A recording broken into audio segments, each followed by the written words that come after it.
Hello everyone, welcome back to another warm sunny day in the UK. It's about 3 degrees and it's not sunny, as you can see.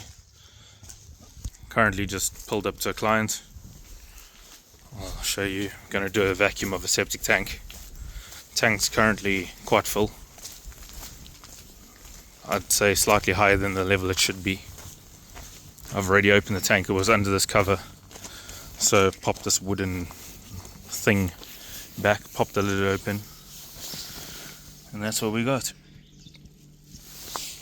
In terms of distance, I don't know, 40 meters, 4 lengths of hose. Each length is about 10 meters, so yeah, that can help you gather the scale. So I'm just going to set up some hoses quickly and I'll be back when I turn the vacuum on. Okay, so hoses are done. That one's got a loop in it because it was about 2 meters too long, but 4 lengths. Each length is 10 meters long. All the way into the tank. The tank is currently not on. PTO is not on. Obviously, if the engine's not running, PTO doesn't run. About to fire it up, and then I will open the vacuum valve. Engine's running, PTO is running. Flashy beacons mean we're in business. As always, vent valve is closed. Basically, the vent valve is a valve at the top of the tanker, or at the top of the tank, which opens and closes the tank, makes it a sealed unit when it's closed. So that closed, vacuum pump on, turn the revs up, give it some power.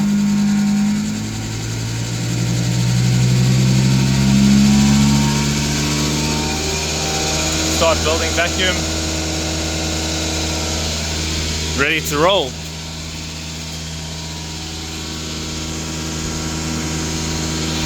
Boom, valve open. That means we are now sucking.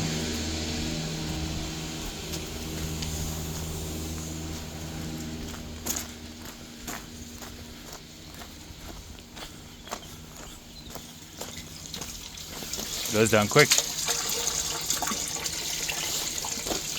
So as you can see, the water is actually pushing back into the tank.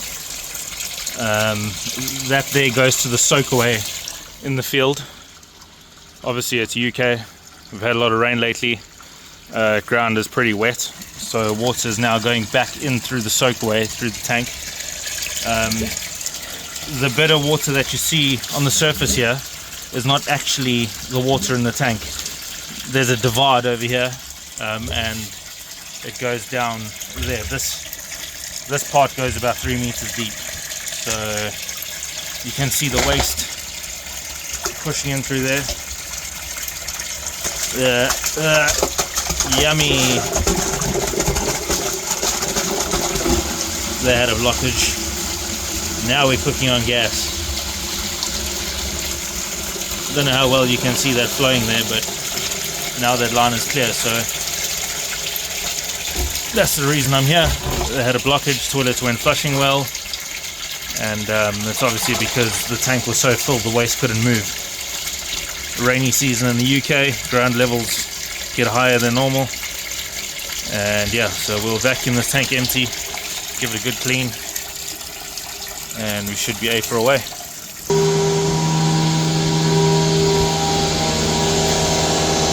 Got a lot of vacuum.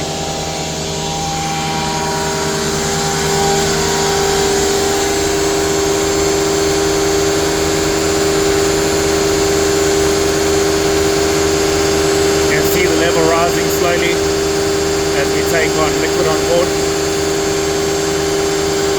Lots of politicians' promises going in here.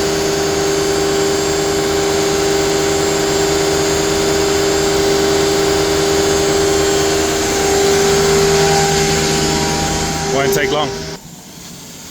So I've now finished vacuuming the tank. I pulled the hose out of there because I wanted to show you the divide that I was talking about. So the water that sits on here is not actually the top of the tank. There's a divide, as I said earlier. So there is the divide, and you can see that side goes a hell of a lot deeper. You can't even see the bottom. So yeah, don't be fooled into thinking this is the top of the tank because it's not. But basically that's this tank done. I'm just going to pack up the hoses. I'm sure it looks like an easy day's graft on camera, but dragging the hoses along, connecting them all up and all of that does become a bit labor intensive, but no brains required to do this job. As long as you're vacuuming all the waste, making sure the lines are running, keeping everything clean and flowing.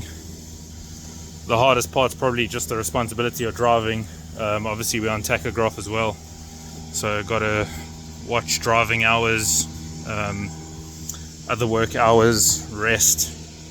I'll go through all the laws and stuff on tachograph in the UK, but it's pretty interesting for those who care. Anyway, gonna pack it all up, get it on the tanker, move to the next. Got about 7 or 8 vacuums to do still today. This is my third one for the day, and got to keep it going to make that money.